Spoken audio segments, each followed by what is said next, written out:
ఎవరు మాట్లాడొద్దు. ప్రార్థనగా ఏం చేయాలి? 1 2 3. మహాపరిశుద్ధుడా మా తండ్రి, మహోన్నతుడా, గొప్ప దేవుడా, సర్వాధికారి, నీ కొందనాలు నాయనా తండ్రి. ఓ దేవా తండ్రి, అయా తండ్రి బెరాకాను మీరు ప్రేమించి ఓ దేవా ఇంతవరకు ప్రభువా తండ్రి 3 దినాలు అయా జరిగిన వీబీఎస్లో మీరు ఎంతగానో సహాయపడుతూ 4వ దినం వీబీఎస్లో ప్రభువా తండ్రి మమ్మల్ని అందరినీ నడిపించిన మీ ప్రేమకై స్తోత్రాలు చెల్లించుకుంటున్నాం తండ్రి. ఘనమైన మహారాజా, గొప్ప దేవ, సమీపింపరాని తేజస్సులో నిత్యము అమరత్వం కలిగి వసించుచున్న గొప్ప దేవుడు తండ్రి. నీవు మాత్రమే తండ్రి మహిమ పొందనే ఉన్న దేవుడు తండ్రి. ఈ దినం ప్రభువా తండ్రి 4వ దినం వీబీఎస్లో ప్రభువా మీరే అల్పురాలు, బలహీనరాలు, ఎన్నికలేని దాన్ని తండ్రి, తృణీకరింపబడిన దాన్ని, ఎన్నికలేని అయా నన్ను అయా మీ పరిశుద్ధ గొప్పదైన పనిలో ప్రభువా నన్ను ఏర్పరచుకున్న మీ ప్రేమకై స్తోత్రాలు చెల్లించుకుంటున్నాను. మీరు అప్పగించిన పనిలో నమ్మకంగా చేయటానికి ప్రభువా అయా నన్ను సంపూర్ణంగా ఖాళీ చేసి మీ ఆత్మతో మీ జ్ఞానంతో నన్ను నింపి అయా తండ్రి మీ ప్రియ బిడ్డలకు కావాల్సిన మీ జీవం గల మాటలను తండ్రి అనుగ్రహించట కొరకై ప్రభువా నన్ను సంపూర్ణంగా ఖాళీ చేసి అయా నన్ను పరిపూర్ణంగా మీ ఆత్మతో మీ జ్ఞానాత్మతో నింపి బిడ్డలకు అవసరమైన మాటలను తండ్రి మీరు అనుగ్రహిస్తురమ్మని వేడుకుంటున్నాను. అయా మీ లేఖనాల్లో ఉన్న సత్యమును తీసివేయక లేనిది కలపక తండ్రి నాయన బిడ్డలు అయా నా నోటికి తోడే ఉండి ప్రభువా తండ్రి బిడ్డలతో మాతో అందరితో మాట్లాడి మీరు మాత్రమే మహిమ పొందమని విన్నవారిలో తండ్రి మీ రక్షణార్థమైన మారు మనసు కలిగించి ప్రభువా తండ్రి యెహోషాపాతు వల్లే ప్రభా అయా నాయన బిడ్డలందరూ జీవించి అయా మీకా ప్రవక్త వల్లే ప్రభా తండ్రి నాయన బిడ్డలు ఎంతో తండ్రి దైవమైన భయం కలిగి మిమ్మల్ని సేవించేవారుగా సిద్ధపరచమని ముందున్న సమయాన్ని తండ్రి మీ దయగల హస్తాలకు అప్పగించుకుంటూ మీ సన్నిధి కోరుకుంటూ యేసు నామమున ప్రార్థన చేసి అడిగి వేడుకుంటున్నాం తండ్రి, ఆమేన్.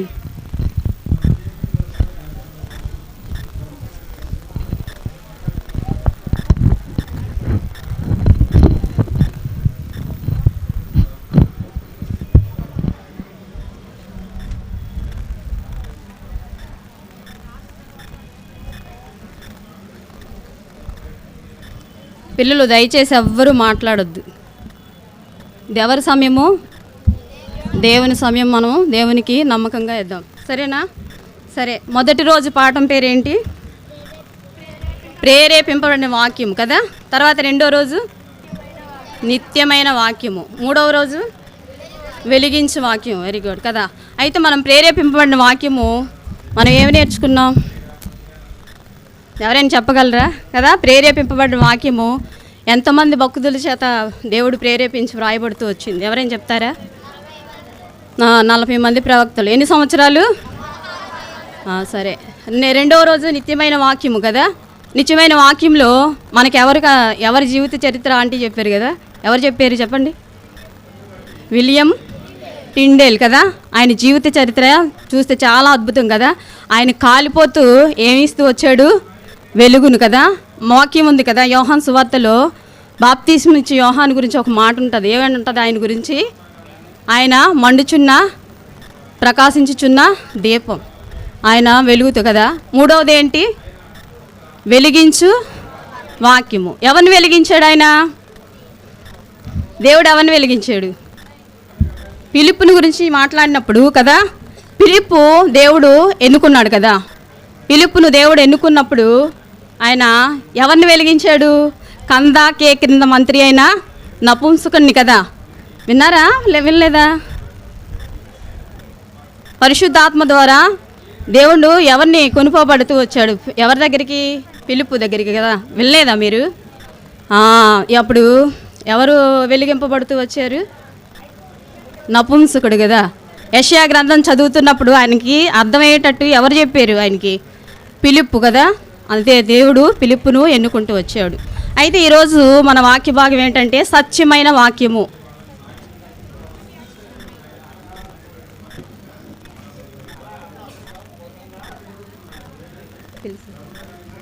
సత్యమైన వాక్యం ఈరోజు ఏంటి మన వాక్య భాగము. అయితే ఈరోజు మన వాక్య భాగంలో మొదటి రాజుల గ్రంథం 22వ అధ్యాయంలో 1 నుంచి 37 వచనాలు, మళ్ళీ 2వ దినవృత్తాంతాల గ్రంథంలో 1 నుంచి 17వ అధ్యాయము, 1 నుంచి 18వ అధ్యాయము, 1 నుంచి మొదలుకొని 19వ అధ్యాయం 3వ వచనం వరకు మన లేఖన భాగాలు చూద్దాం. అయితే మన ఈరోజు కంఠత వాక్యం ఏంటో తీయండి. కీర్తనల గ్రంథం 119 కీర్తన 104, 119, 104.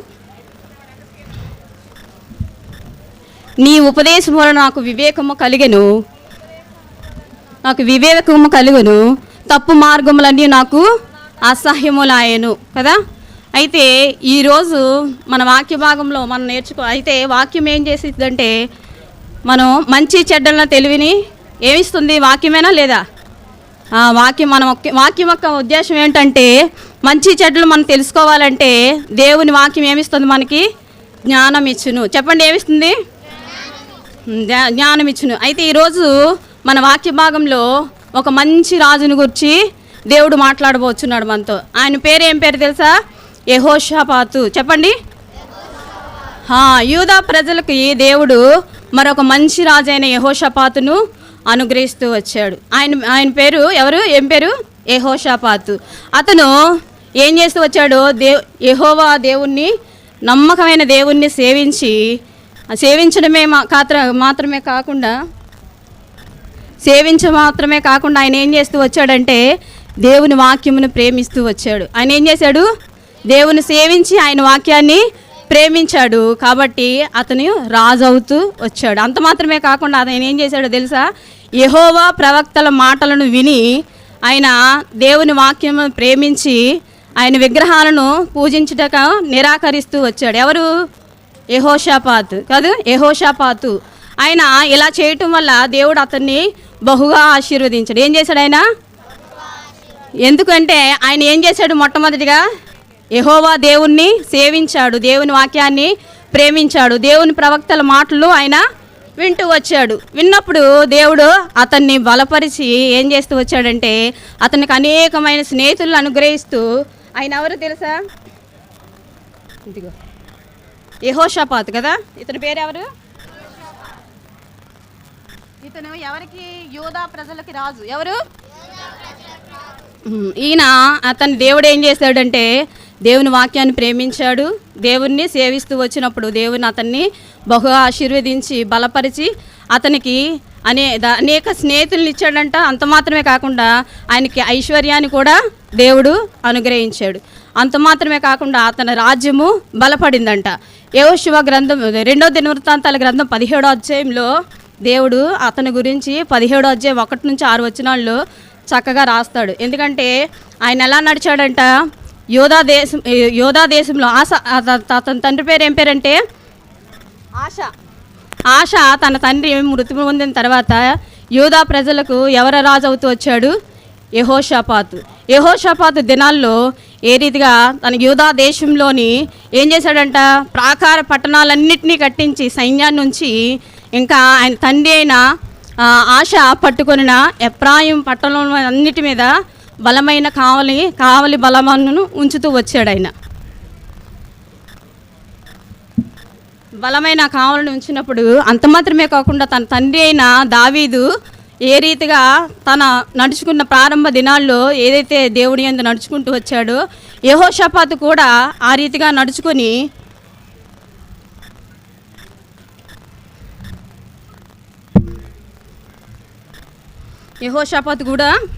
నడుచుకుంటూ వచ్చాడు. అంత మాత్రమే కాకుండా ఆయన తన తండ్రి అయిన దావీదు మార్గంలో నడిచిన తర్వాత దేవుడు అంటే అతనికి ఏమై ఉన్నాడు? తోడై ఉన్నాడు. తోడై ఉండి దేవుడు యెహోషాపాతుకు సహాయపడుతూ వచ్చాడు. ఎందుకు సహాయపడుతూ వచ్చాడంటే యెహోషాపాతు ఏం చేశాడు? తన తండ్రి అయిన దావీదు మార్గంలో దావీదు ఎలా నడుచుకున్నాడు? దేవుని మార్గంలో ఆయన ఆజ్ఞల్లో కట్టలను అనుసరిస్తూ దేవుని మార్గంలో ఎలాగైతే ప్రారంభ దినాల్లో దావీదు నడుస్తూ వచ్చాడో అదేవిధంగా ఎవరు నడుస్తూ వచ్చారు? యెహోషాపాతు. చెప్పండి, పేరు మర్చిపోయారా? ఎవరు? యెహోషాపాతు. అందుకు దేవుడు అతనికి సహాయుడై ఉన్నాడు. అందుకే యూదా ప్రజలందరూ కూడా అతనికి పన్ను చెల్లించినప్పుడు అతనికి బాగా ధనము సమకూర్చబడుతూ వచ్చింది. దేవుడు ఆ రీతిగా ఐశ్వర్యమును ఘనతను ఎవరికిచ్చాడు? యెహోషాపాతు. చెప్పండి పేరు అసలు కదా. ఎందుకంటే ఆయన తన తండ్రి అయిన దావీదు మార్గంలో నడుచుకుంటూ వచ్చాడా లేదా? మరి ఆ దావీదు ఎవరి మార్గంలో నడిచాడు? దేవుడైన యెహోవా మార్గంలో నడుచుకున్నాడు కాబట్టి దేవుడు ఎవరికి ఐశ్వర్యమును ఘనత ఇచ్చాడు? యెహోషాపాతుకు అనుగ్రహిస్తూ వచ్చాడు. అంత మాత్రమే కాకుండా యెహోషాపాతు ఏం చేశాడో తెలుసా? యెహోవా మార్గం యందు నడుచుకోవటానికి తన మనసును దృఢపరుచుకున్నాడంట. ఏం చేశాడు? తన మనసును దృఢపరుచుకొని ఇంకా ఏం చేశాడో తెలుసా? ఉన్నత స్థలములను, దేవతా స్తంభాలను యోధా దేశంలో నుండి తీసేశాడంట. ఏం చేశాడు ఆయన? మరి ఇంత గొప్ప రాజు ఏం చేశాడో తెలుసా? ఒకానొక దినానంట, బాబు మాట్లాడదు పిల్లలు, ఒకానొక దినానంట ఈ గొప్ప రాజు, ఈ మంచి రాజు యెహోషాపాతు అంట దుష్టుడైన ఒక రాజును దర్శింప వెళ్ళాడంట. ఎవరిని? దుష్టుడైన ఒక రాజును. ఆయన పేరు ఏం పేరు చెప్పండి? ఆహాబు. ఆహాబు ఏం చేశాడు? ఆహాబు పేరు ఏమిటి? దేవుడు ఏం పెట్టాడంటే దుష్టుడైన రాజు. ఎందుకంటే ఈయన ఏం చేశాడో తెలుసా? ఎందుకంటే విగ్రహాలను పూజించి దేవతా స్తంభాలకి ఏం చేశాడు? విగ్రహాలకి మొక్కుతూ వచ్చాడు. దేవుని ప్రవక్తల మాటలు ఆయన ఏమాత్రము వినకుండా దేవుని ప్రవక్తలను ఏం చేశాడు తెలుసా? ద్వేషించాడంట. ఏం చేశాడు? దేవుని ప్రవక్తలను. మరి యెహోషాపాతు ఏం చేశాడు? దేవుని ప్రవక్తల మాటలు ఆయన వింటూ వచ్చాడు. ఈయన ఏం చేశాడు? ఆపోజిట్ అంత కదా. ఏం చేశాడు? ఈయన వినలేదు. వినకుండా మళ్ళీ దేవుని ప్రవక్తలను ఏం చేశాడంట? ద్వేషం అంట ఆయనకి. నాకు దేవుని ప్రవక్తలంటే నాకు ద్వేషం ఉన్నదంటాడు. అయితే ఇటువంటి ప్రవక్త ఏం చేశాడంటే ఇక్కడ ఈయన గురించి కూడా మనకి మొదటి రాజుల గ్రంథం 16వ అధ్యాయంలో ఈయన కోసం స్పష్టంగా ఉంటుంది. 16వ అధ్యాయం చూడండి మీరు, ఒకవేళ లేఖనాల్లో తీస్తే మొదటి రాజుల గ్రంథము 16వ అధ్యాయము 29, 33లో ఆయన గురించి ఉంటుంది. ఆశా దినములలో యోధారాజు ఆశా ఏలుబడిలో 38వ సంవత్సరమున ఒమ్రీ కుమారుడైన తీశారు ఎవరైనా? ఎవరు తీయలేదు. ఒమ్రీ కుమారుడైన ఆహాబ్ ఏం చేశాడంటే ఆయన ఇశ్రాయేలుకు సోమరోళ్ళనే 22 సంవత్సరాలు ఏం చేశాడంటే వాళ్ళని పరిపాలించినప్పుడు, అంటే ఎవరు? ఆహాబు రాజు. ఈ దుష్టుడైన ఆహాబు రాజు తన పితరులైన పూర్వీకుల కంటే మరి ఎక్కువగా చెడుతనం, యెహోవా దృష్టికి చెడుతనం చేసి నెబాతు కుమారుడైన యెరోబాము చేసిన పాపక్రియలను స్వల్పమని ఎంచుకున్నాడంట ఆయన. అంత మాత్రమే కాకుండా ఆయన ఏం చేశాడంటే సీదోనీయుల రాజైన ఎద్బయలు కుమార్తె అని యెజబెలును వివాహం చేసుకొని వాళ్ళేంటంటే విగ్రహాలను పూజిస్తాడు. ఈయన ఎవరు? ఇశ్రాయేల్ రాజు ఎవరు? ఆహాబు కదా. ఈయన అసలు ఎవరు ఏంటంటే దేవుణ్ణి సేవించాలి, దేవుని ప్రేమించాలి అటువంటి వ్యక్తి ఏం చేశాడు? విగ్రహాలను సేవిస్తూ, విగ్రహాలను పూజిస్తూ, వాటికి మ్రొక్కుతూ, బలిపీఠాలు కట్టి ఏం చేశాడంటే దేవునికి మరి ఎక్కువగా, వారి పూర్వీకుల కంటే మరి ఎక్కువగా యెహోవా దృష్టికి ఏం చేశాడంటే ఆయన చెడుతనము జరిగిస్తూ వచ్చాడు. చెడుతనం జరిగిస్తే దేవునికి ఇష్టం ఉంటుందా? ఇష్టం ఉండదు కదా. మరి ఈయన ఎలా చేస్తే యెహోషాపాతు ఏం చేశాడు? దేవుని మార్గముల యందు ఆయన నడుచుకోవడానికి తన మనసును ఏం చేశాడంట? దృఢపరుచుకున్నాడు. ఈయన ఏం చేశాడు? ఇష్టం లేదు ఈయనకి దేవుని మార్గాలందు నడుచుకోవడానికి. అందుకే ఈయన ఏం చేశాడంటే సోమ్రోల్లో ఉన్నత బలిపీఠములు కట్టి వాటికి ఏం చేశాడు? మ్రొక్కుతూ వచ్చాడు కదా ఆహాబు. అందుకే దేవుడు ఏమన్నాడు? దుష్టుడైన ఆహాబు అని కదా. ఇటువంటి రాజు అయితే ఒకానొక దినాన్ని ఎవరిని దర్శించి వెళ్ళాడంట? ఆహాబుని కదా. యెహోషాపాతు మంచి రాజు, ఈయనేమోనో ఆహాబు రాజుని ఆయనతో 1000 మంది ఆయన దర్శించడానికి వెళ్ళినప్పుడు ఆహాబు రాజు కంట ఏమైందంట?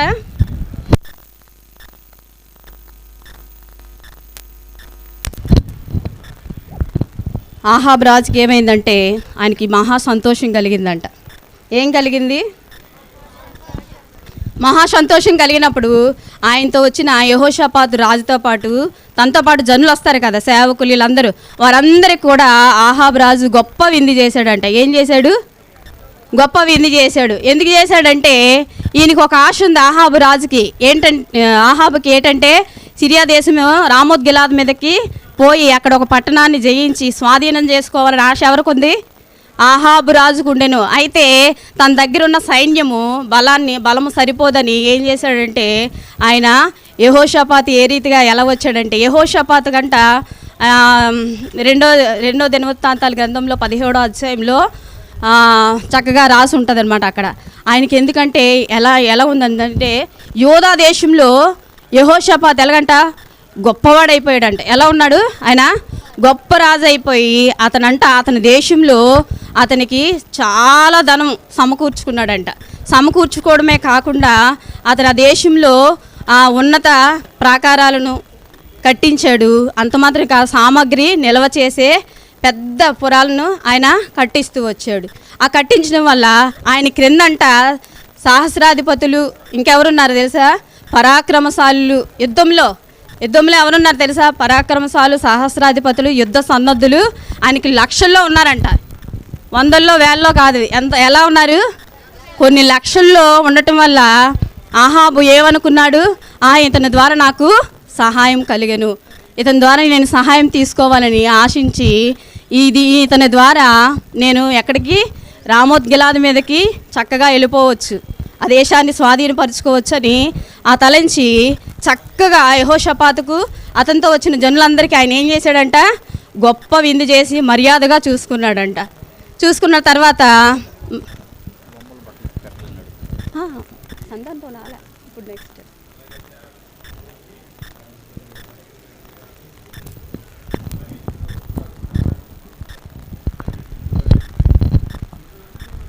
అయితే వెళ్ళాడు కదా. ఈ ఆహాబ్ రాజు ఎవరిని సేవిస్తూ వచ్చాడని మనం చెప్పుకున్నాం. ఇదిగో చూడండి, యెహోషాపాతు ముఖాన్ని చూసారా మీరు? ఈయన చూడండి, ఏమైనా కొద్ది కనబడుతుందా? నవ్వుతున్నట్టుంది. ఎందుకంటే దేవుని కలిగిన వ్యక్తి కదా, దేవుని మార్గం మీద నడుచుకున్న ముఖం కదా, చూడ ఎలా నవ్వుతుంది. ఇతడు ఆహాబు రాజు ఎలా ఉన్నాడు? ఈయన విగ్రహాలను పూజించే వ్యక్తి, కోపంగా కనబడుతున్నాడు కదా, ఎంత కోపంగా ఉన్నాడు చూడండి. అయితే ఈయన ఏం చేశాడు? దేవతా స్తంభాలను, విగ్రహాలను పూజిస్తూ వచ్చాడు కదా. అయితే కనీసము ఒక్కసారైనా కదా దేవుని వద్దకు వెళ్ళి ఇశ్రాయేలు రామోత్ గిలాదు మీదకి పోదునా లేదని ఒక్కసారి కూడా విచారణ చేయలేదు. అయితే తన దగ్గర ఉన్న అధిపతులు అందరినీ పిలిచి వాళ్ళతో ఆలోచన చేస్తూ వచ్చాడు. అంతలో ఈయన యెహోషాపాతు కూడా వచ్చాడు కదా. యెహోషాపాతు అంటున్నాడు ఆయన, యెహోషాపాత నువ్వు నాతో కూడా రామోత్ గిలాదు మీదకి యుద్ధానికి వస్తావా అని అడిగితే ఆయన ఏమన్నాడు? ఆయనకి ఇష్టంగా ఉందంట. ఆయన అంటాడు, నేను నీ వాడినే, నా జనులు నీ జనులే, నా గుర్రములు నీ గుర్రములే. ఎంతో సంతోషంతో యెహోషాపాతు చెప్తున్నాడు. ఒక రక్షణ పొందిన వ్యక్తి, దేవుని మార్గంలో నడిచిన వ్యక్తి, రక్షణ లేని వ్యక్తితో ఇలాగా సంభాషణ చేయటం మంచిదంటారా? మంచిది కాదు. ఎందుకు మంచిది కాదు? ఎందుకు మంచిది కాదంటే మన దేవుడు ఎటువంటి వాడు? రోషము గల దేవుడు కదా. అయితే ఈ ఆహాబు రాజు దేవుని యొద్ద విచారణ చేయకుండా యెహోషాపాతుని దాని దగ్గరున్న అధిపతులను అడుగుతున్నాడు. ఇంకెవరిని అడిగాడు? యెహోషాపాతుని సహాయం అడుగుతున్నాడు. కానీ దేవుని దగ్గర ఎంత మాత్రమో ఆయన వెళ్ళలేదు. అయితే ఈయన ఏం చేశాడంటే యెహోషాపాతు అంటున్నాడు, రాజా ఆహాబు, మనము ఒకసారి దేవుని యొద్ద విచారణ చేద్దాం, మనకి ఆయన ఆజ్ఞలను అనుసరిస్తే మనకి క్షేమం కలుగుతుందంటే. ఈయనకి ఎలా ఉంది? యెహోషాపాతు మాటలు నచ్చలేదు. ఎందుకు నచ్చలేదు? దేవుని గురించి చెప్తే ఆయనకి నచ్చలేదు. ఎందుకంటే విగ్రహాలను సేవించి పూజించే వ్యక్తికి దేవుని గురించి చెప్తే వింటాడా? వినలేదు. అయితే ఆయన చెప్పాడు. అయినా సరే ఈయనేమనుకున్నాడంటే మనుషులు సంతోషపెట్టాలని ఆహాబు రాజు యెహోషాపాతుని సంతోషపెట్టాలని ఆయన ఏం చేశాడంటే తన దగ్గర ఎంతమంది ఉన్నారు తెలుసా? 400 మంది ప్రవక్తలు ఉన్నారంట. ఎంతమంది? 400 మంది ప్రవక్తలు. వీళ్ళంట పట్టణ గవని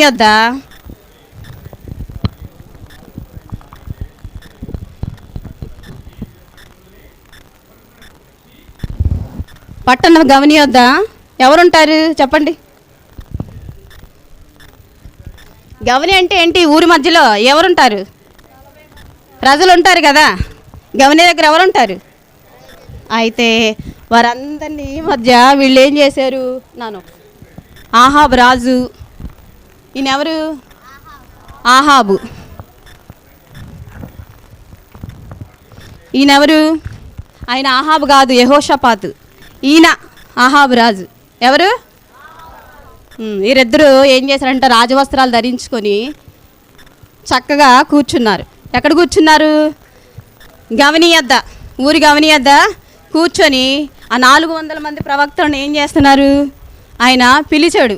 అందరిని పిలవగానే వాళ్ళందరూ వచ్చి వాళ్ళతో ప్రవక్తలతో, ఎవరు వాళ్ళు? బయలు ప్రవక్తలు. ఎవరు? ఎందుకంటే ఆయన షోమ్రోన్లో ఏం కట్టించాడు? బలిపీఠాలు కట్టించినప్పుడు ఆ బలిపీఠాలకి ఎవరు మొక్కుతారు? మొక్కాల్సిన వాళ్ళు ఉండాలి కదా, పూజ చేసేవాళ్ళు. ఈ 400 మంది ప్రవక్తలు ఏం చేశారంటే వాళ్ళు కూడా వచ్చి కూర్చున్నప్పుడు ఆహాబు రాజు ఏమంటున్నాడంటే, యుద్ధంలోకి పోవడానికి పోవాలా వద్దా అనేసి ఆ 400 మంది ప్రవక్తలను అడిగినప్పుడు ఆ 400 మంది ప్రవక్తలు ఏం చెప్తారంటే ఆహాబు రాజుని సంతోషపెట్టాలని.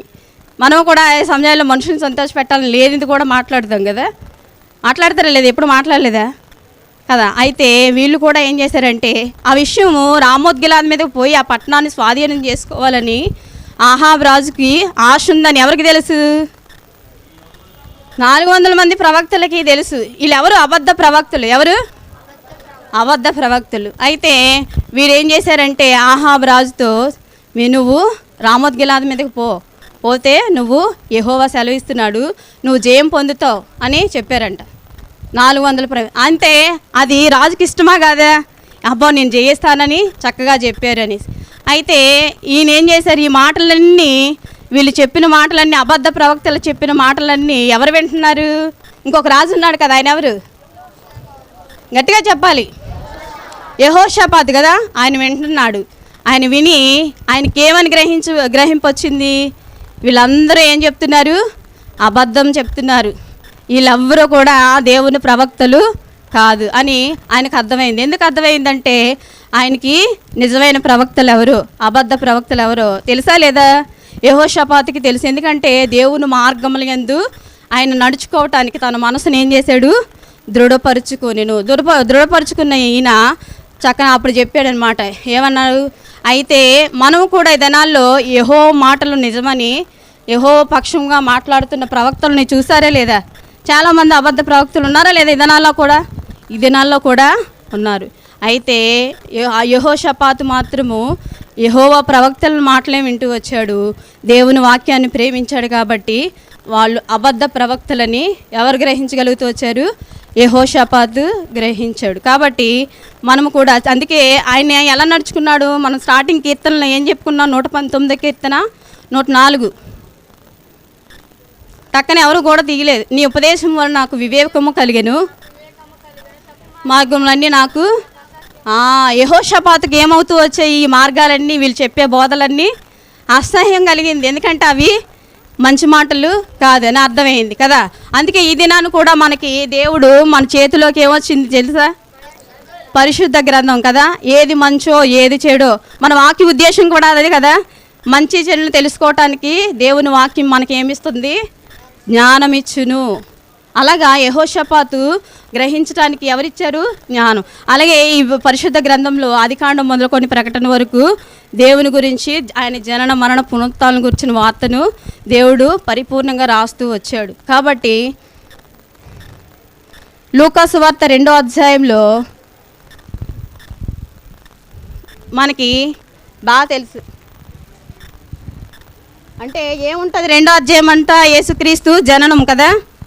తెలుసా ఎక్కడ జన్మించాడు ఆయన? యేసుప్రభు వారు పశువుల పాకలో. ఎందుకు జన్మించాడు ఆయన?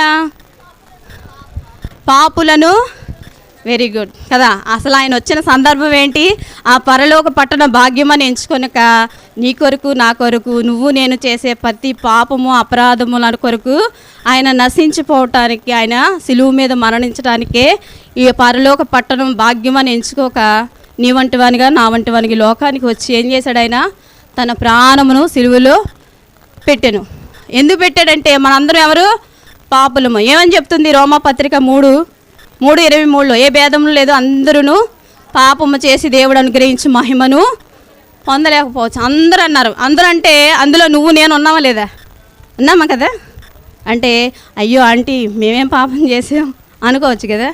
ఆజ్ఞ అతిక్రమమే పాపం వల్ల వచ్చే జీతము ఆత్మ సంబంధంగా మరణం వస్తుంది. అయితే ఆ మరణం నుండి తప్పించడానికే ప్రభువైన యేసుక్రీస్తు ఎలా వచ్చాడట? 1 కొరింథీ 15:3లో ఆయన లేఖనానుసారంగా మన పాపముల కొరకు ఈ లోకానికి వచ్చి ఏం చేశాడు? లేఖనానుసారంగా మరణించి లేఖనానుసారంగా ఆయన మృతి పొంది ఏం చేశాడు, సమాధి చేయబడుతూ వచ్చాడు. ఆయన రాకపోతే మనకేముండదు, నిత్య జీవం ఉండదు కదా. అయితే ఇది ఇక్కడ పెట్టిన ఉద్దేశం ఏంటి తెలుసా?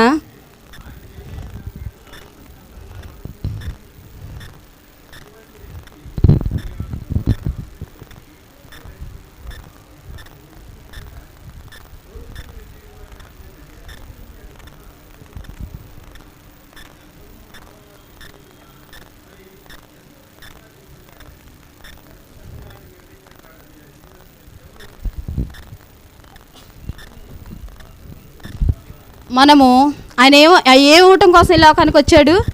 మనం పాపులం కదా. మన పాపంతోనే నశించిపోవడం ఇష్టం లేక ఆయనతో పాటు ఆయన నిత్యత్వంలో మన పరలోకంలో ఉండాలని ఏం చేశాడంటే ఆయన ఏం చేశాడు? పరలోకం ఉరికినే వస్తుందా చెప్పండి? పరలోకం కావాలంటే అయితే మన పాపములు మనం ఏం చేయాలి? ఒప్పుకోవాలి. ఒప్పుకుంటే మన హృదయం ఏమవుద్ది? తెరవబడుతుంది. తెరవబడిన వారికి ఏముంటుందంట? నిత్యమైన పరలోకం. అందరికీ రాదు. మనం ఇప్పుడు ఏం చేయాలి? మనము మన పాపాలని ఒప్పుకోవాలి. ఎందుకు ఒప్పుకోవాలంటే ఆయన ఏం చేశాడు? మన పాపముల కోసమే ఆయన పాపం చేశాడు. ఏమైనా ఆయన కోసం ఆయన చనిపోయాడా? ఆయన కోసం ఆయన చనిపోలేదు. మనందరి కోసం ఆయన ఏం చేశాడు? మనం చేసే ప్రతి పాపము కోసం ఆయన సిలువలో మరణిస్తూ వచ్చాడు. ఆయన సిలువలో మరణించి లేఖనానుసారంగా తిరిగి లేచే దేవుడుగా ఉన్నాడు. అయితే ఇవంతా ఇంతవరకు మన యెహోషాపాతు ఈ ప్రవక్తలను చూశాడు కదా, అబద్ధ ప్రవక్తల్ని చూచినప్పుడు ఏమన్నాడంటే అహాబు రాజుతో అంటున్నాడు, దేవుని యొద్ద విచారణ చేయటానికి ఏంటట? దేవుని యొద్ద విచారణ చేయటానికి యెహోవా ప్రవక్తల్లో ఒక్కడైనా ఇక్కడ లేడా అని అడుగుతాడు. అంటే అడిగినప్పుడు ఆయన ఏం చెప్తాడంటే, అహాబు రాజు ఇమ్లా కుమారుడైన మీకాయా ఆయన ప్రవక్త ఉన్నాడు. అయితే అతని ద్వారా దేవుని యొద్ద విచారణ చేయవచ్చు. కానీ ఇక్కడ ఏమంటున్నాడు? విచారణ చేయవచ్చు కానీ అంటే అక్కడే ఆపాడంటే, కానీ అంటే అక్కడేముంది? చెప్పుకోవాల్సిన విషయం వేరే ఉందని కదా, అవునా కదా? కానీ అంటాం కదా, అక్కడేముంటుంది? ఇంకో సందర్భము ఉంది. అయితే దేవుని ప్రవక్తల్లో ఉన్నాడని చెప్పినప్పుడు అయితే అతను దేవుని యొద్ద మనం వెళ్ళి మీకాయా ప్రవక్త దగ్గర విచారణ చేయవచ్చు. కానీ అతని యందు నాకు ఏముందంట? ద్వేషం ఉన్నది. ఎందుకంటే ఆయన నన్ను గూర్చి ఎప్పుడు కూడా కీడే కానీ మేలు ప్రకటించడు. కీడే ప్రకటిస్తాడు కానీ మేలు ప్రకటించడు. అంటే యెహోషాపాతు అంటాడు, అహాబు రాజా అలా అనవద్దు. ఎందుకంటే దేవుని వాక్యము మనకి వివేకం ఇస్తుంది. అంత మాత్రమే కాక ఆయనకి విధేయత కలిగి జీవించుట శ్రేష్టమని అహాబు రాజు చెప్పినా సరే ఆయనకి ఎందుకు దేవుని మాటలు అంటే ఇష్టం లేదు కదా. యెహోవా ప్రవక్తల మాటలు ఆయన విన్నాడా? వెళ్ళలేదు. ఎందుకు వెళ్ళలేదు అంటే ఆయన ఏం చేస్తూ వచ్చాడు? ఉన్నతమైన స్థలాలు బలిపీఠాలు కట్టి వాటిని ఏం చేశాడు? ఆయన సేవిస్తూ పూజిస్తూ వచ్చాడు. కాబట్టి అయినా సరే ఈయన ఏమనుకున్నాడంటే యెహోషాపాతును సంతోష పెట్టాలని ఏం చేస్తాడు? ఏం చేస్తాడు? ఆ ప్రవక్తను పిలవటానికి ఇష్టపడతాడు. ఎందుకు ఇష్టపడతాడంటే ఎవరిని సంతోషపెట్టాలి? యెహోషాపాతుని సంతోషపెట్టాలి. యెహోషాపాతుని సంతోషపెడితే ఆయనతో పాటు ఆయన సైన్యము కూడా యుద్ధానికి ఆయనకి సహాయమై వస్తుంది. కాబట్టి ఆ ఆలోచనతో ఆ సహాయం కొరకే అహాబు ఏం చేస్తాడంటే ఇమ్లా కుమారుడైన మీకాయాను తన సేవకుడైన ఒకరిని దూతని పంపించి ఏం చేస్తాడంటే సేవకుడు. ఎవరి సేవకుడు? అహాబు సేవకుడు. ఈయన్ని పంపించి మీకాయా ప్రవక్తను తీసుకొని రమ్మంటాడు. ఈయన ఎవరు చెప్పండి?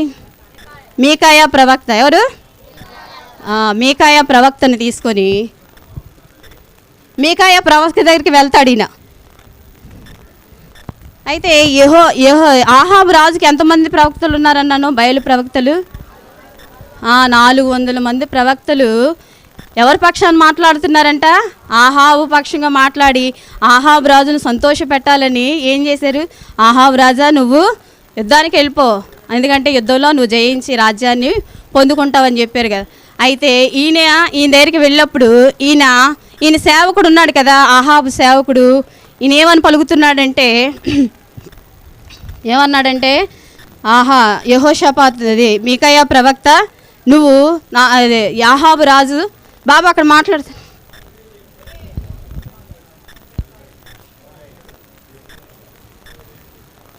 4 మంది ఆహాబు ప్రవక్తలు చక్కగా ఆయనకు అనుకూలంగా మాట్లాడుతూ వచ్చారు. 400 మంది ప్రవక్తలు. నువ్వు కూడా ఏం చేస్తావంటే ఆ 400 మంది ప్రవక్తలు మాట్లాడిన ఎలాగైతే రాజుకు అనుకూలంగా మాట్లాడుతూ వచ్చారో నువ్వు కూడా అలాగూ మాట్లాడు. అంటే అదే మీకాయా ప్రవక్త ఏమంటాడో తెలుసా? ఆయన ఏమంటాడు? యెహోవా సెలవిచ్చినది ఏదో ఆయన జీవంతోడు నేను అదే పలుకుతానంటాడు. ఏమంటాడు చెప్పండి? యెహోవా సెలవిచ్చినదేదో చెప్పండి. యెహోవా సెలవిచ్చినదేదో ఆయన జీవంతోడు నేను పలికెదను. ఎందుకన్నాడు ఈయన? ఈయనంట దేవుణ్ణి వాక్యమును ప్రేమించాడు, దేవుణ్ణి సేవిస్తూ వచ్చాడు, దేవుని ఆజ్ఞలను కట్టలను అనుసరిస్తూ దేవునికి విధేయత కలిగిన ప్రవక్త ఎవరు? మీకాయా ప్రవక్త. అందుకే ఈయన ఏం చెప్పాడు? యెహోవా సెలవిచ్చింది ఏదో నేను అదే పలుకుతాను తప్ప నేను వేరే ఒకటి పలకను అని ఏం చేశాడంటే రాజు ముందుకొచ్చి ఆహాబు రాజు ముందుకొచ్చి ఆ జనులందరూ ముందుకొచ్చి 400 మంది ప్రవక్తలు ఉన్నారు, ఇంకెవరున్నారు? యెహోషాపాతు రాజు కూడా ఉన్నాడు. ఆయన పిలిచినప్పుడు మీకాయా ప్రవక్త నువ్వేమంటావు అంటున్నాడు.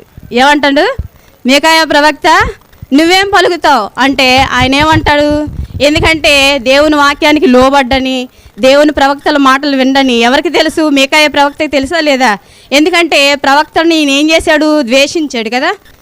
ప్రవక్తలు అంటే ఈయనకేముంది? ద్వేషం ఉన్నది. ద్వేషం ఉంది కాబట్టి ఆయన తెలుసుకొని ఏమంటాడంటే నువ్వు కూడా రామోత్ గిలాదు మీదకి పో, ఎందుకంటే యుద్ధంలో నువ్వు యెహోవా సెలవిస్తున్నాడు, నువ్వు ఆ రాజ్యాన్ని ఆ దేశాన్ని నువ్వు స్వతంత్రించుకుంటావని జయం పొందుతావని అన్నప్పుడు మళ్ళీ చూడండి ఈయనేమంటున్నాడు తెలుసా? అసలు ఎవరు? ఆహాబు రాజు.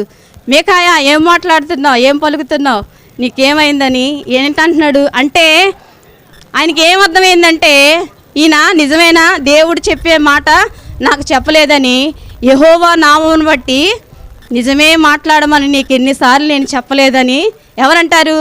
ఆహాబు రాజు మీకాయా ప్రవక్తతో చెప్తాడు. అయితే అప్పుడు ఏమంటాడంటే దేవుని మాటలు ఎవరు? మీకాయా ప్రవక్త ఏమంటాడంటే ఇశ్రాయేలు ప్రజలందరూ ఏం చేశారంట? ఇశ్రాయేలు ప్రజలందరూ గొర్రెల వలె చెదిరిపోయి ఉన్నారు. ఎక్కడికి? కొండల మీదకి చెదిరిపోయి ఉన్నారు. వారిని నేను చూచాను. దేవుడు ఆయనతో చెప్పిన మాటలు ఎవరు చెప్తున్నారు? మీకాయా ప్రవక్త. వాళ్ళందరూ చెదిరిపోయి ఉన్నారు. వారు గొర్రెల వల్ల ఎలా తప్పిపోయారట? దారి తొలగి కొండల మీదకి చెదిరిపోయి ఉన్నారు. వారికి యజమానుడు లేడు. అయితే దేవుడు ఏమని చెప్తున్నాడంటే ఇశ్రాయేల్ ప్రజలతో మీరు ఎవరి గృహాలకి వారికి సమాధానంగా పొండి, యుద్ధానికి వెళ్ళొద్దు. మీరు మాత్రం ఎక్కడికి బాబు మీరు యుద్ధమునకు వెళ్ళొద్దు. యుద్ధానికి వెళ్ళకుండా మీరు ఏం చేయాలి? సమాధానంగా ఎవరి గృహానికి వారు వెళ్ళిపోవాలని ఎవరు చెప్పారు? మీకాయా ప్రవక్త సెలవిచ్చినప్పుడు అప్పుడు ఈయన ఏమంటున్నాడు తెలుసా? ఈయనకి నువ్వేం మాట్లాడుతున్నావు? ఆయన కోపం వచ్చేసింది. ఎందుకంటే ఏం చెప్పాడు దేవుడు? యుద్ధానికి వెళ్ళొద్దని చెప్పాడు కదా.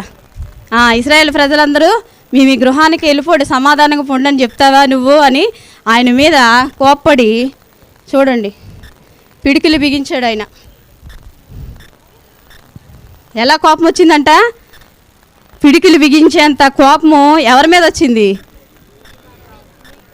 మీకాయా ప్రవక్త మీద వచ్చిందంట.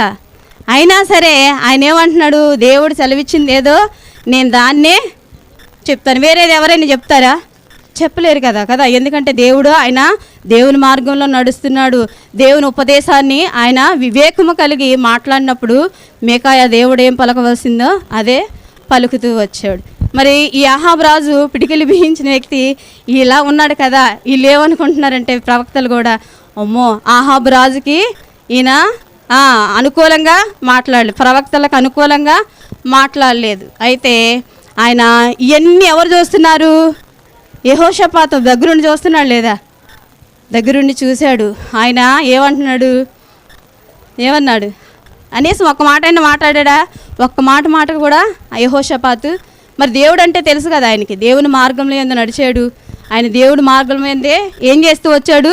దేవుని వాక్యాన్ని ప్రేమించిన ఆ వ్యక్తి ఒక్క మాట కూడా ఆహాబుతో మాట్లాడలేదు. మాట్లాడకపోవటం వల్ల మనం ఏమనుకో మాట్లాడాలి కదా, మాట్లాడిన సందర్భం వచ్చినప్పుడు ఈయనకి కోపం వచ్చి ఎలాగా తెలుసా, మీకాయ మీద కోపంగా ఏం చేస్తున్నాడు అంటే పిడికిలు బిగిస్తే, ఎందుకు పిడికిలు బిగిస్తారు చెప్పండి కదా, కొట్టడం కదా, కొట్టేంత కోపం వచ్చింది. అయినా సరే ఈయన ఏం చెప్తున్నాడు తెలుసా, మీకాయ ప్రవక్త, నువ్వు మాట వినకుండా, దేవుని మాట వినకుండా నువ్వు యుద్ధానికి పోతే, ఎందుకంటే నువ్వు యుద్ధంలో జయించలేవు, ఆ పట్టణాన్ని స్వాధీనపరచుకోలేవు, అంత మాత్రమే కాకుండా నువ్వు యుద్ధంలో చంపబడతావు అని చెప్పినప్పుడు ఈయన ఏమంటున్నాడంటే, యెహోషాపాత్ రాజా, యెహోషాపాత చూసావా, ఈయన గురించి నీకు చెప్పానుగా, ఏమని చెప్పాను, ఈయన నన్ను గూర్చి కీడే కానీ మేలు ప్రకటించడు అని చెప్పాడు. అయితే ఈ రాజు ఇలా ఉన్నప్పుడు ఈయన ఎక్కడ పక్కన ఒక 400 మంది ప్రవక్తలు ఉన్నారు కదా, అబద్ధ ప్రవక్తలు, రాజుకి ఏమైనా అవుతుందేమో అనుకొని దూరంగా ఒకడు ఆయన వచ్చేమోనో ఎవరి చంప మీద కొట్టాడంట, మీకాయ ప్రవక్త చంప మీద కొట్టాడంట. అప్పుడు ఆహాబు రాజు ఏమంటున్నాడంటే, ఆహాబు రాజు మీకాయని పట్టుకొని బంధించి ఎక్కడ తీసుకెళ్ళమంటున్నాడు తెలుసా, బంధించి ఎక్కడ పెడతారు, బందీ గృహంలో వేస్తారు. ఎక్కడికంటే వీన్ని బంధించి పట్టణ అధికారి అయిన ఆమోను దగ్గరకును ఈ రాజకుమారుడైన యోవాషు దగ్గరికి తీసుకొని వెళ్ళి ఈయన బంధించి అందులో వేసి, మేము క్షేమంగా యుద్ధానికి వెళ్ళి క్షేమంగా తిరిగి వచ్చే వరకు ఏం చేయమంటున్నాడు ఆయనకి కష్టమైన ఆహారమును, ఏంటంటే కష్టమైన ఆహారము నీళ్లు ఇవ్వండి అని ఆజ్ఞ ఇచ్చాడు. ఎవరు, ఆహాబు రాజు తన సైన్యానికి అలాగా ఆమోను కుమారుడికి పట్టణ అధికారి ఎవరు, ఆమోను కుమారుడు, మరి రాజకుమారుడు ఎవరు, యోవాషు, వారిద్దరికి అప్పగించి వీళ్ళు ఏం చేశారు, యుద్ధానికి సిద్ధమయ్యారు. అబ్బా చక్కగా వెళ్ళిపోయి సంతోషంగా తిరిగి వస్తానని ఎవరు అనుకున్నారు, ఆహాబు రాజు అనుకున్నాడు. అయితే ఈ మీకాయ ప్రవక్త సత్యం పలికాడు కదా, సత్యం చెప్పినందుకు ఆయనకి ఏమొచ్చింది, ఆయనకి శిక్ష విధింపబడుతూ వచ్చింది కదా. ఎవరైనా ఈ దినాల్లో కూడా కదా సత్యం మాట్లాడితే ఏమొస్తుంది, శిక్ష కదా. అయితే అయినా సరే మీకాయ ప్రవక్త ఏం చేశాడో తెలుసా, ఆయన బాధపడలేదు, యెహోవాను బట్టి సంతోషించాడంటే. ఎందుకంటే ఈయన యెహోవానే సేవించాడు, యెహోవానే పూజించాడు, యెహోవాకు విధేయత కలిగిన వ్యక్తి ఎవరు మీకాయ ప్రవక్త. అయితే అయినా సరే మనం కూడా ఈ 400 మంది ప్రవక్తలు, ఆహాబు రాజు వంటి మన జీవితంలో అటువంటి వారు ఎదుర్కోపోవచ్చు. అయితే మనం ఉన్న ప్రదేశాల్లో, మన ఇంటి పక్కన కానీ, మన స్కూల్లో చదువుతాం కదా, స్కూల్లో కూడా మనం కూడా నిజంగా దేవుని ప్రేమించిన వారమైతే, సేవించిన వారమైతే మనకు కూడా ఏమొస్తాయి, అపహాస్యం జరుగుతుంది, అవహేళన వచ్చినప్పుడు మనం ఎలా ఉండాలి, మీకాయ ప్రవక్త వలె యెహోవాకు సాక్షుల వలె ఉండాలి. ఎలా ఉండాలి, ఎవరికి సాక్షులుగా ఉండాలి, బాయ్స్ అసలు ఏం చెప్పలే, యెహోవాకు సాక్షులుగా మనం జీవించాలి. మరి జీవించాడా లేదా మీకాయ ప్రవక్త కదా, అయినా సంతోషిస్తూ వచ్చాడు. అయితే ఈ రాజులు ఎవరెవరు ఉన్నారు, ఇంకా వీళ్ళు సిద్ధమవుతున్నారు ఎక్కడికి, ఈ ఎవరు,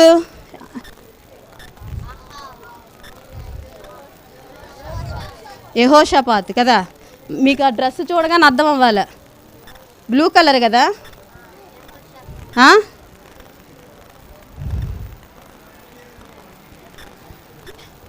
ఆహాబు ఉన్నాడు ఇంకో ఆయన వెనకాతల, పెడతాను. అయితే ఇంత చెప్పినా యెహోవా ప్రవక్తల మాట, మీకాయ ప్రవక్తల మాటలు ఎవరు ఆహాబు విన్నాడా, వినలేదు.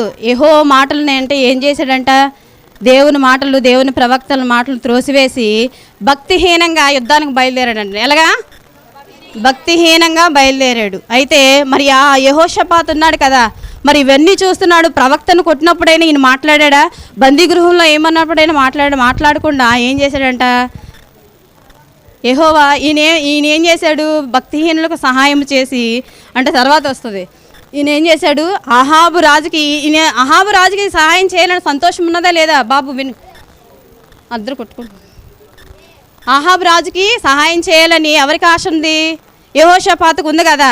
అందుకు ఎన్ని జరుగుతున్నా సరే ఆయన ఎలా ఉన్నాడు, మౌనంగా ఉన్నాడు. మౌనంగా ఉంటూ ఏం చేశాడంటే ఆయనతో పాటు యుద్ధానికి సిద్ధమవుతూ వచ్చాడు. నేను కూడా ఆహాబుకి సహాయం చేయాలని ఏం చేస్తూ వచ్చాడు? ఇద్దరు రాజులు కలిసి ఎక్కడ ప్రయాణం అయ్యారో? శత్రు రాజ్యానికి, యుద్ధ భూమికి బయలుదేరుతూ వచ్చాడు. అందుకే ఈ బొమ్మలు చూపించారు పిల్లలు.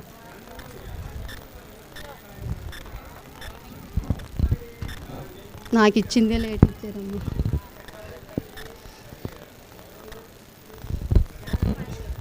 అదే సరే, యుద్ధానికి వెళ్ళినప్పుడు వీళ్ళు ఏం చేశారంటే, యుద్ధంలో రాజు ఏమంటున్నాడంటే, ఆహాబు రాజు, నేను మారువేషం వేసుకొని యుద్ధానికి వస్తాను, నువ్వైతే నీ వస్త్రాలు ధరించుకొని నువ్వు రా అని చెప్పి మారువేషం వేసుకొని నేను కూడా, ఆహాబు రాజు కూడా ఎక్కడికి వెళ్ళాడంట?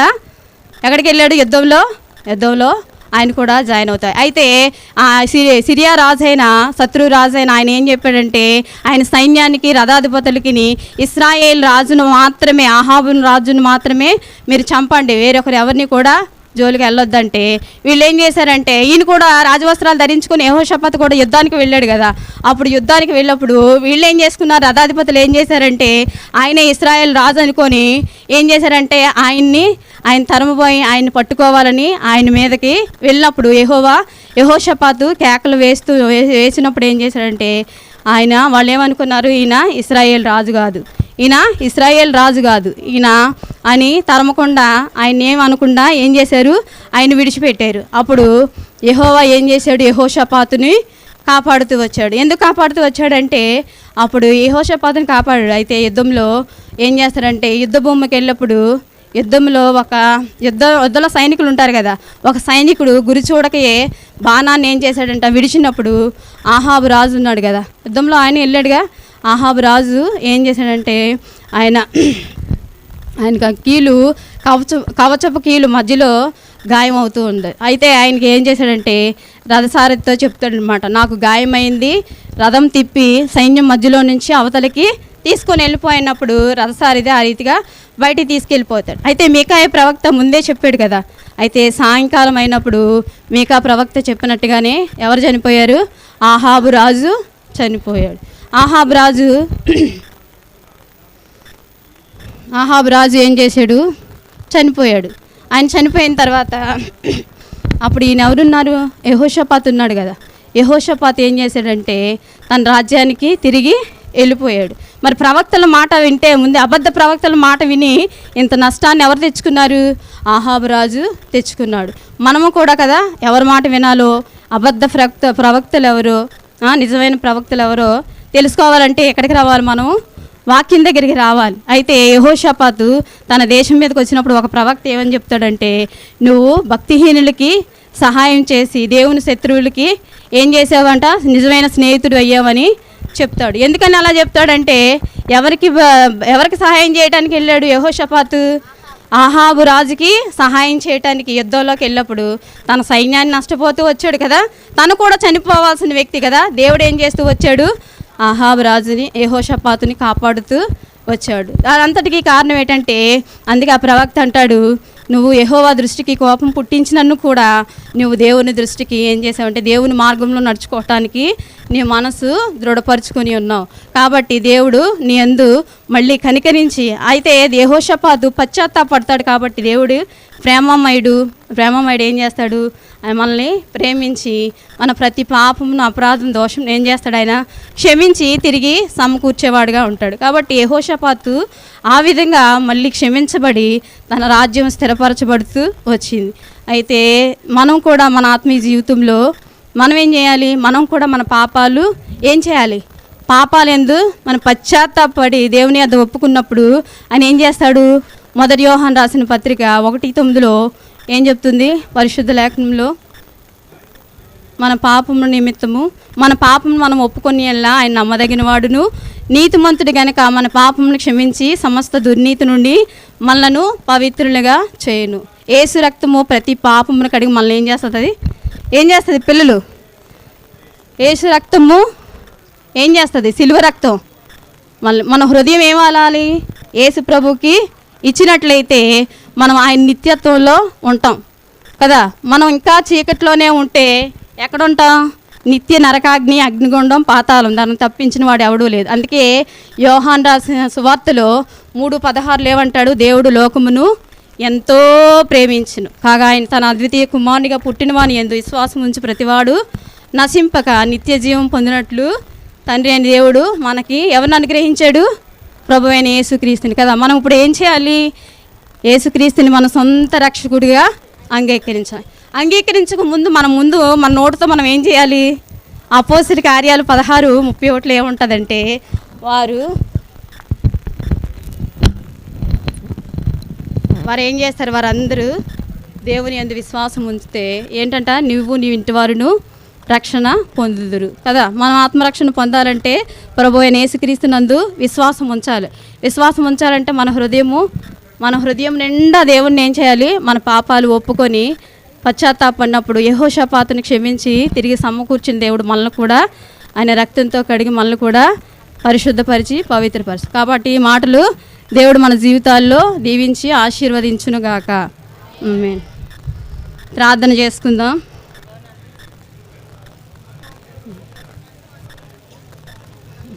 అక్క వచ్చారా? అన్నారండి.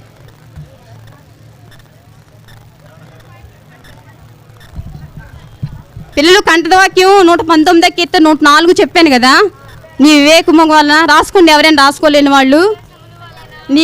నీ ఉపదేశం వలన నాకు వివేకము కలుగును, తప్పు మార్గములన్నీ నాకు అసహ్యములాయును.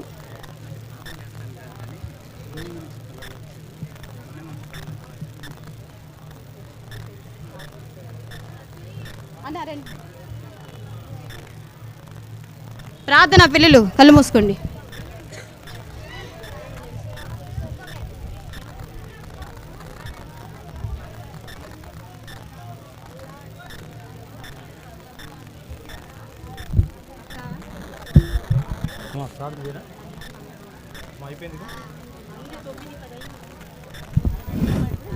ప్రార్థన చేసుకుందాం. అందరూ మోకాళ్ళ మీద ఉండండి, కళ్ళు మూసుకోండి. ప్రేమ నమ్మకం పరలోక తండ్రి, నీ బంగారు పాదాల వందనాలు తండ్రి.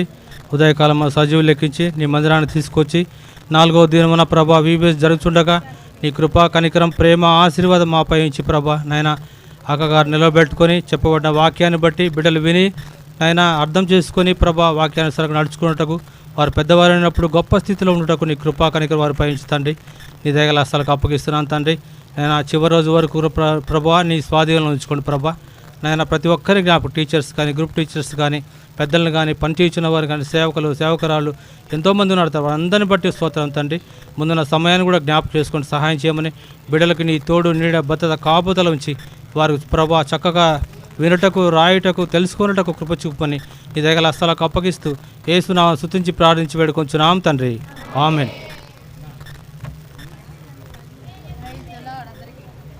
మున్నంగి పిల్లలు మీకోసం ఎవరు వచ్చారు? పేరెంట్స్ వచ్చారు, చూసుకోండి. పిల్లలు టిఫిన్ చేయలేని పిల్లలందరూ కిందకి వెళ్ళాలని మనవి చేస్తున్నారు.